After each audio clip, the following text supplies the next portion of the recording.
Well, we are the Southern Nevada Beagle Rescue Foundation. We've been around for 13 years. We are breed specific, so we predominantly take Beagles only.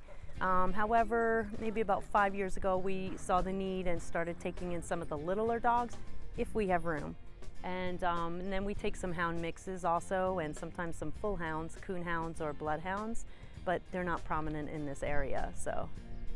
Beagles are great dogs. They're quirky and smart and fun. And the AKC description is, not only is the Beagle an excellent hunting dog and loyal companion, it is also happy-go-lucky, funny, and thanks to its breeding expression, cute. That really describes these animals. Absolutely, absolutely. Yeah, they're good dogs because if people are looking for a smaller dog, but not necessarily a tiny dog, as most people, think of tiny dogs as yappy dogs, and I mean, even I used to, and now I have some little dogs, so, my perception has changed, but, they're a good medium-sized dog. They're not big, they're not small, they're easy to control, and, they can get along with everyone, dogs, cats, people, for the most part, kids, So what type of person, what type of dog owner or person should be considering a Beagle?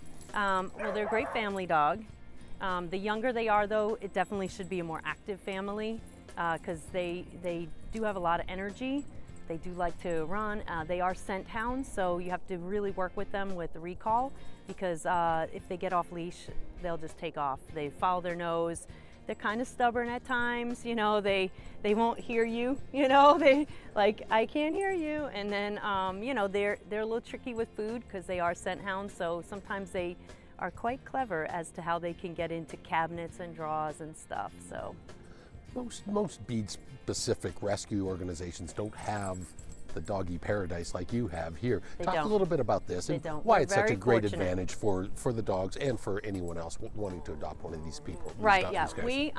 We are a foster-based rescue, so this property that we're on is an acre, which is ideal for the dogs because as they come in and they learn how to be in a family, it gives them the room to roam and explore. We have little desert squirrels that run through here and rabbits, and it just gives them that ability to have that space and not be so, a lot of them are fearful. Like this guy came from a hoarding situation. There were about 150 beagles living in rabbit hutches. So when he came in, he actually had heartworm and he was so shut down, he wouldn't even look at you. He was like, he just wouldn't even look at you. So he had to be treated for 6 months, kind of restricted exercise on heartworm treatment, but he's really a well-balanced dog now. And this kind of environment gives them room to kind of roam on a 20-foot leash so that you can still let them roam and learn to trust you without being on top of them. So. You're, of course, a 501c3 nonprofit organization, and you'd like to keep this property. Bring us up to date on kind of what's happening here. Yeah, we've been in this property. We kind of fell into this property about 5 years ago, and we do rent the property from our landlord. He does know we have the rescue here. He knew that coming in, and he is thinking of selling the property, so we would like to obtain it for the rescue. We do most of our work out of here. We do have a whole house here is literally all full of rescue supplies. So we would like to try to work on getting the loan. That's what we're in the process of now. And we are going to be required to have a huge down payment, which we don't have, obviously, because all of our money goes to the dogs and their medical. So we're going to work on some programs so that we can try to get that and ensure that this stays with the rescue. We have had volunteers really help us organize this whole place.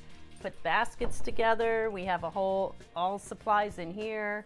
The rescue has a lot of stuff, we just, we have to keep it somewhere, so. What type of events do you hold to fundraise, and how many people in your organization, Regina? We have about 40 people that are in our organization, some foster, some volunteer. They do a variety of things. Sometimes they just work the events or they transport for us. Fostering is a big thing because I can't keep all the dogs here. That would be insane. But I can because of the property keep more dogs here. So, but everyone comes and they do their part. We have some very dedicated volunteers. I'm very fortunate about that. We do hold events all year long. Some are online. Most of them are present, coming to events. Some we have here actually at the rescue. We had something called a shop and play not that long ago, where we put out some of our merchandise where people could buy, but they were welcome to bring their dogs and let them run off leash and, you know, just really have like kind of a play date for their dogs. We did host a Vegas watch party down at downtown in the Arts District, and that went very well. The place welcomed dogs onto their patio, and so it was nice. We had some people bring their dogs, and we had a couple of our dogs there. But things like that, we usually host a pasta dinner once a year. That is actually here. We do a hot chocolate and s'mores event here. We do a pancake breakfast that's actually at a restaurant. So we do a variety of things all year round just to kind of keep raising money. We have been hit pretty much in the last 8 months with a lot of medical for the dogs. We've just had a lot of medical dogs come in. We had about 4 with heartworm, which cost about, you know, $1,500 a dog. You know, we have a dog in the rescue right now that has some sort of skin issue going on. She just went to a specialist yesterday. Those aren't cheap, you know, but she's, you know, we've been trying to figure it out for about 4 or 5 months now. So all of our events really help to just put the money back into the rescue for the dogs. You know, we have shirts that have our logo on it, and tank tops, the same thing. And then we just have different shirts. Our alumni shirt, everybody that gets a dog from us gets an alumni shirt. You say that later on today you're even looking to pick up another Beagle. Talk a little bit about the mechanism. How does this specifically happen? Do people contact you? Are you actively seeking Beagles that need homes? A little both. About that. I get contacted probably more than I seek out dogs. Mostly we are full almost all the time. But so people will tell me, oh, there's this dog here or something. What I do look at is our local shelter. It's a kill shelter, so any Beagles that pop up there, I try to monitor them to make sure that they don't need rescue or they do need rescue. You know, I usually try to email them right away and say, what's the status on this dog, you know? And we get a lot of dogs from our local rescue that just need placement. Some are just old, fat, they have tumors, they have bad teeth, whatever the reason, they deem them unadoptable. So if we don't take them, they'll be euthanized. But we also get a lot of owner surrenders for whatever reason. We have a dog that just came back yesterday and her owner passed away. And she actually was in the rescue 2 years ago and adopted her out, and obviously he did not know he was going to pass away. So we will always take them back, and we always have a safety net for them. You have a great website that shows these pooches and any others up for adoption. Is that the best way to see what animals you have? Usually. We do put a lot on our social media. A lot of times we'll do live videos when dogs first come in, so people can kind of see the dogs in the rescue even if they're not available. So on our website we show a lot of the dogs, but they're not, we pretty much have the only ones that are available listed on there for people to fill out an application and adopt. If they're not available, but they're in the rescue, a lot of times social media is how they can see those dogs and kind of follow their story a little bit. Obviously, that's the ultimate goal, is get these animals adopted, but how are some other ways people can help if they simply cannot adopt one of these dogs? Fostering is a great way. It's a way for you to take a dog into your home, treat it like it's family. We take up all the expenses, so you don't have to pay for food, you don't have to pay supplies, you don't have to pay vet bills. What you do have to do is, you know, bring the dog to the vet if the dog needs to go to the vet. And we have a couple of vets we work with, and I don't usually make the appointments because I'm not going to make an appointment on your schedule when I don't know your schedule. And then, you know, they help with meet and greets for potential adopters. So fostering is a great way. It's kind of a way for you to include a dog but not have the expense of it. Also, they could volunteer at events. You know, we usually are short-handed.